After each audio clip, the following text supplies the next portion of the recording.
Ladies and gentlemen, please welcome the Home Secretary, James Cleverly.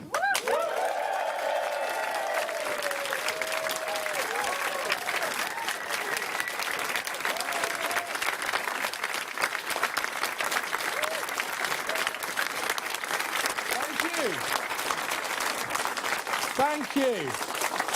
Yes, thank you. Okay, this is it. This is the moment. This is it. Election's been called. And elections are about choices. And we are going to present the British people with a choice. And it is a clear choice. It is a simple choice.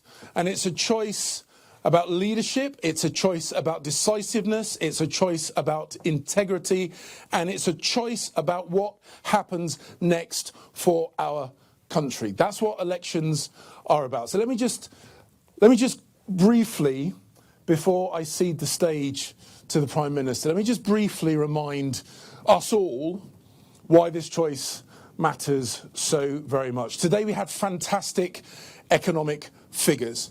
Inflation is now back where it should be. It's at normal inflation levels, not by accident, because of choices. Yes. Difficult choices, but because of choices made when Rishi Sunak was Chancellor and choices he made when he was Prime Minister.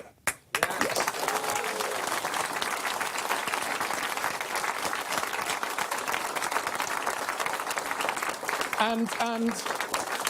And getting inflation back where it should be then unlocks tax cuts for hard-working people. We've already seen some of those through the national insurance contributions reductions. Hard-working people, families that deserve to keep the money that they earn, keeping the money that they earn, pensioners who have worked hard for their pensions, keeping more of their pensions. That is about choices, choices that Rishi Sunak has made. And, of course, in a time of turbulence, when there is danger across the globe, whether it's in the Middle East or whether it's in the Asia-Pacific region or whether it's in cyberspace, we need a leader at the head of a government who is willing to make the right choices, just as he did when as Prime Minister he decided to give our friends in Ukraine the support they needed to defend themselves against Putin's aggression.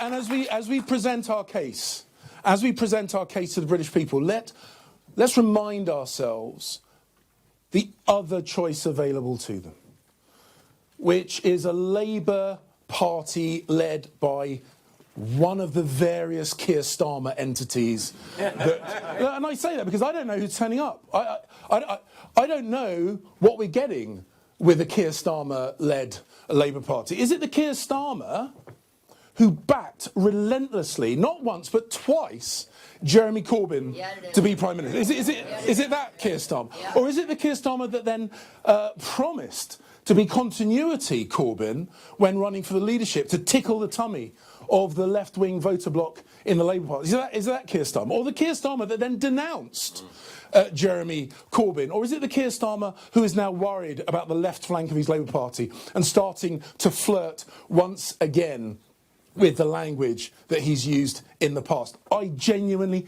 don't know. I hope he does. I'm not completely convinced. So the choice is really simple. A leader who has been tested through some of the most challenging circumstances, who brought in furlough to make sure that we not only saved lives but also saved livelihoods during COVID. The Chancellor who was bold in saying now is the time to ease those restrictions and start rebuilding our economy to protect lives as well as livelihoods. The person, the leader who made the difficult decisions that have helped bring inflation down, down, down and down again. Ladies and gentlemen, this election is about a choice. And the choice is clear. A weak, indecisive, completely contradictory Keir Starmer at the head of a Labour Party beholden to the extreme left. Or a man of courage, a man of integrity, a man who has been decisive and effective, who works tirelessly on behalf of the British people and has shown that the tough decisions that he has been willing to take are making a difference. That is what this is about. It's about a plan for a better future, or a Labour government that would ruin all that hard work, take us back to square one. Ladies and gentlemen, I know why I'm out campaigning. I suspect you do too. So please give me a huge, huge, huge welcome to our party leader, our Prime Minister, and the person who is going to lead us through the next general election, back to number 10. Ladies and gentlemen, the Prime Minister.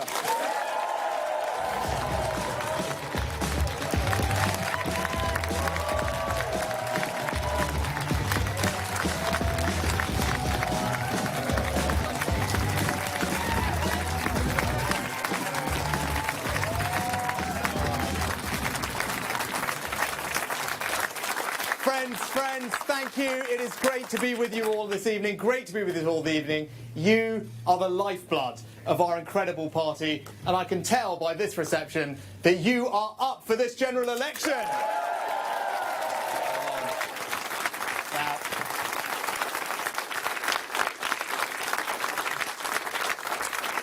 Now, the last few years have been tough. I know that, you know that. We've been dealing with COVID, which so badly upended our way of life. And then the huge spike in our energy bills caused by Putin's invasion of Ukraine. But together, as we learnt this morning, we have got inflation down from 11% to 2%. We have delivered on my first priority, to drive inflation back to normal.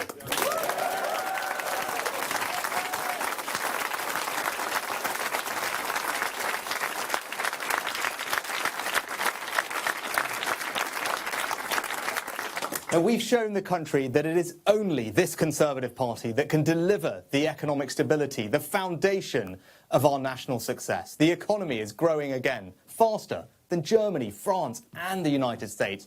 Wages have been rising faster than prices for 10 months now. The economy has turned a corner. Friends, our plan is working.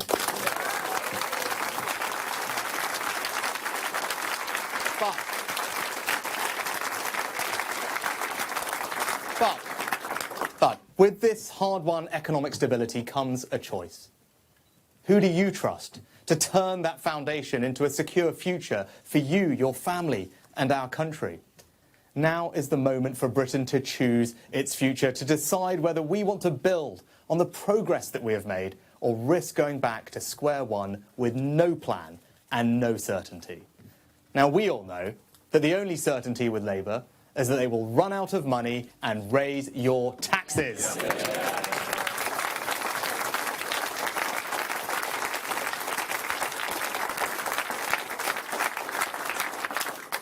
And as Jeremy showed us just the other week, Labour would cost every working household more than £2,000 extra in taxes. Now, this election takes place at a time when the world is more dangerous than it's been at any point since the end of the Cold War. Putin's Russia is waging a brutal war in Ukraine, and he'll not stop there if he succeeds.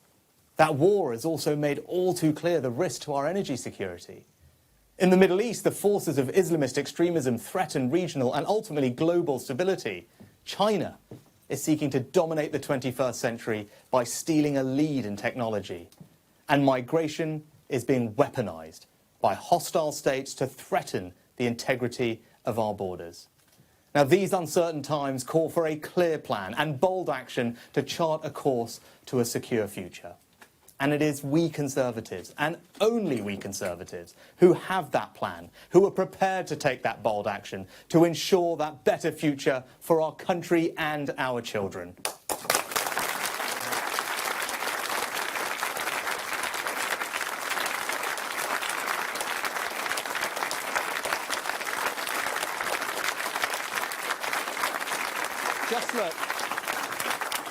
Just look at our plan to cut migration and stop the boats with our Rwanda screen. Across Europe, the penny is dropping that ours is the right approach. But if Labour become the next government, They'll scrap the Rwanda scheme and enact a de facto amnesty for asylum seekers, making us a magnet for every illegal immigrant in Europe. In every way, Labour would make our country less secure.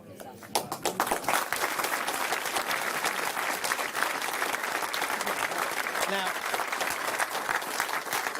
Labour want you to think that this election is over before it has even begun. But we are going to fight. We are going to fight every day for our values and our vision. And the British people are going to show Labour that they don't take too kindly to being taken for granted.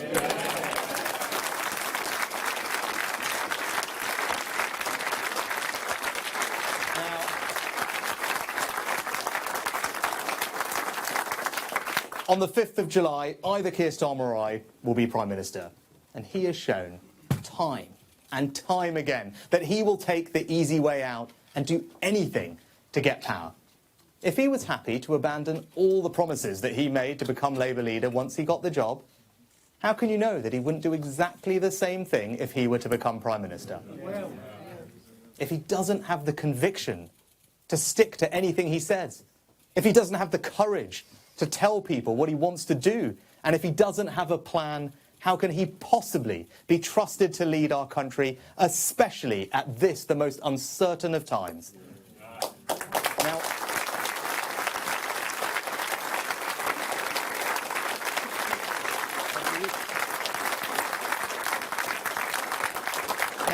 we Conservatives have got a clear plan, with bold action, to secure our future. We're working for a Britain where we have renewed confidence in ourselves and our communities. A country where hard work will be met with fair rewards and where the opportunities enjoyed by the previous generations will be there for future ones. A country where our defence and our security is assured. So let's take that message and that vision of a secure future to every corner of our United Kingdom, and let's show Labour that the British people will never be taken for granted. Let's get out and do this.